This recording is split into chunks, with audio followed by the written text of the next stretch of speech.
so nice to begin the week with you. Always puts a smile on our face. I hope it does yours as well. As you know, if you watch our show on a regular basis, we have about 5 or 6 guests a day who luckily for us get to come our way. And this morning, we're going to begin with something very optimistic for you, because if you're looking for a job, first of all, and you have a heart to give back to those who could really use some help, listen up. If you have a child in your life who is autistic, definitely listen up, because we're so happy this morning to have Jeff West and Morgan Sanford here. They are with Lighthouse Kids Centers for Autism, newly opened in Hickson, not even a year yet, and already expanding. So good to see you both. Thank you, Julie. Thank you for having us. This is, it's kind of interesting, I think, how you can see how things evolve.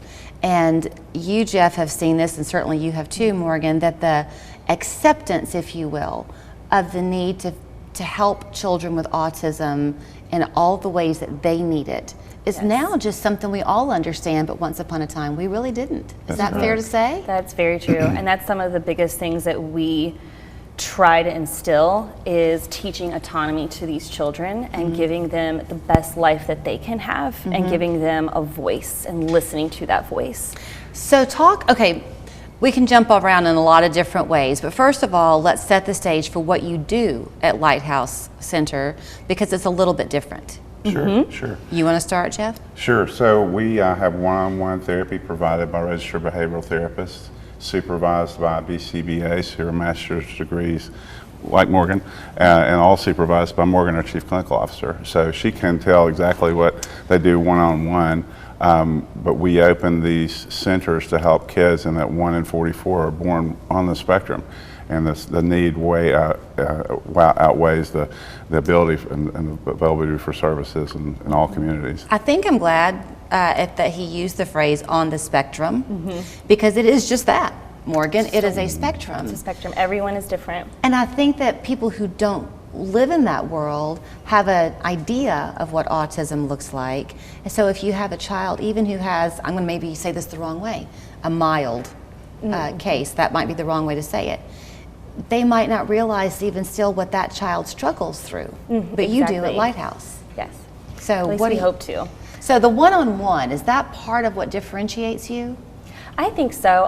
Most ABA is one-on-one, and it's basically having a tutor with you, one-on-one attention to help you with socialization skills, communication, coping skills, learning to express your wants and needs and your feelings appropriately. Okay. And at the BCBAs, they meet a child, they meet a family, and they individualize that program to that child to fit their individual needs. If you're watching and you're already in this walk, you probably know the vocabulary. I did not. So a BCBA is a board certified behavioral analyst.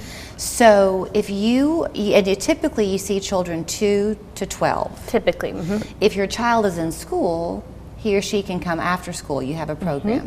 We have an amazing after school program. We work on social skills with kids in the same age group, and it is absolutely fun and amazing. Most of the children come every day, is that right? Most of them do. We try to individualize their schedule based on their needs and their availability.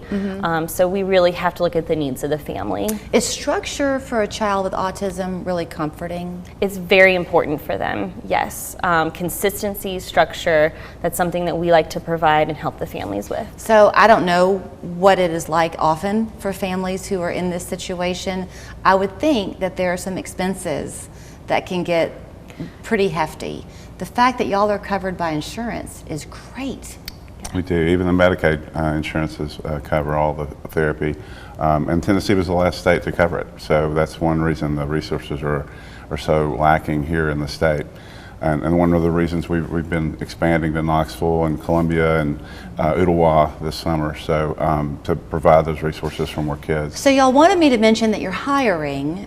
What does that look like? What kind of people are you looking for, Jeff? So we're looking for RBTs. What does that mean? We train them registered behavioral therapists. Okay. We train them in-house. So anyone that has a nurturing personality that loves children, that's energetic and can follow our culture of compassion and a real nurturing compassion would fit in perfectly. Okay, so the fact that you mentioned 1 in 44 children is born on the spectrum, if that's how we're going to say it, it could be an aunt of somebody who Right. It could be a mom that has children in school all day that wants to work with kids that aren't in the house anymore. Right. Well, but a lot of times it's college kids that are studying psychology or child behavior and want to work around that type of environment too. Right. So we train them in-house. Some move from center to center, so we love to hire other RBTs that are already registered. Right. But it's a 30 or 45-day training program in-house, and they're paid while we train them. So we need about 30 more in Chattanooga. Because of your background, I have a couple of minutes left,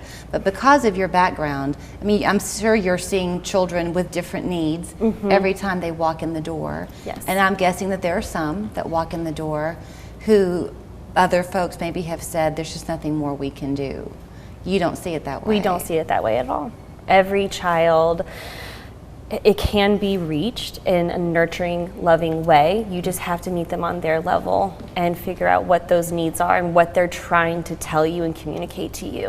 And then when you listen, that's when they progress. So with the minute we have left, if somebody's watching and they want to call you, especially for their child, to find out more, does it begin with kind of a conversation with y'all and you get to meet the family and they you?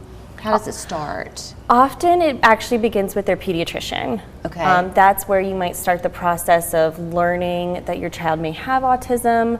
If you already know that your child is on the spectrum, if you're seeking guidance or help, that's when you can just pick up the phone or email us, and that's when we're here to have that conversation and guide you in any way. You will take their hand We and will take guide their them hand. through. Okay, so here's the phone number. If you need their services, call them. If you would like to join their effort to help people, also call them. lighthousekids.net is the website. You heard Jeff say this kind of quickly, so I'll say it more slowly. They opened in September.